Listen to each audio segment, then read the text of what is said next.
The curious case of Gordon Lyons, or Gordon Lyons, Northern Ireland's Communities Minister, the DUP stalwart, and as of this week, the man at the centre of a political storm that he partly manufactured, it requires some analysis and some uh, selective reading. Lyons is being urged to resign now after posting about the relocation of migrant families from Ballymena to the Lyons Leisure Centre. Hours later, the centre was set ablaze by a mob. Critics say he fanned the flames of racial tension. Well, he's not the only person in a parliament to be fanning the flames of racial tension. And he insists he was merely clarifying the facts. So, is this a principled defiance or the reckless stubbornness of a minister who should know better? And the background is as volatile as it is sensitive. A surge in racially motivated unrest in Ballymena led to families, many of them fleeing persecution from abroad, being moved for their own safety. And Lyons, posting on Facebook, noted that they were temporarily relocated to a leisure centre in Lyons. In itself, it sounds innocuous, but timing and tone matter.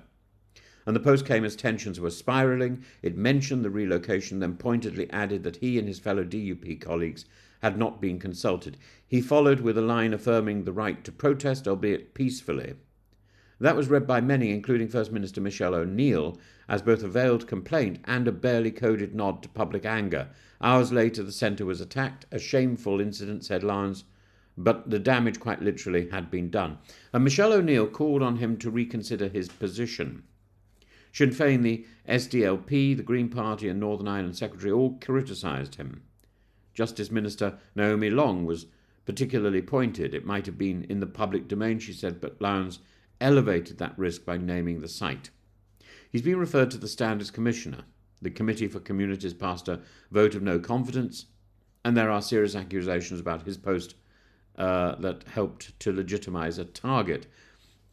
The police have called the disorder race-motivated. There's no ambiguity there. This was not a spontaneous expression of concern. It was organised racial intimidation. Lyons, however, is digging in. This is not in their gift, he said, of those calling for his resignation. He insists his claim was to calm rumours that the centre was becoming a permanent facility for migrants.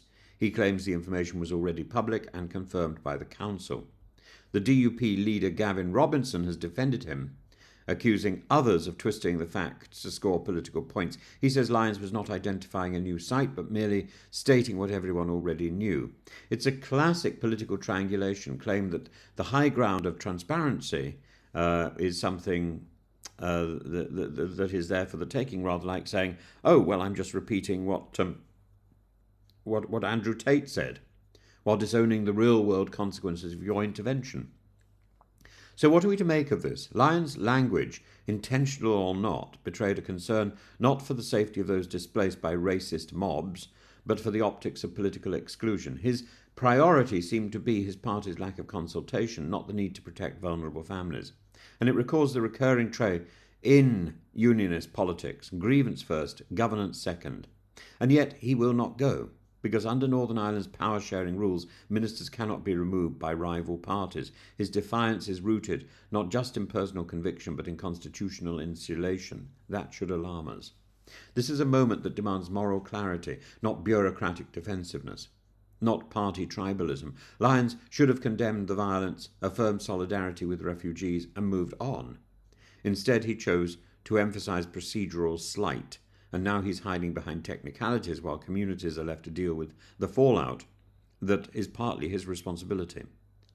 In politics, timing is everything. Words have consequences, and leadership, if it's to mean anything, is measured by what you say when the situation burns, not by how loudly you protest once the building is in ashes.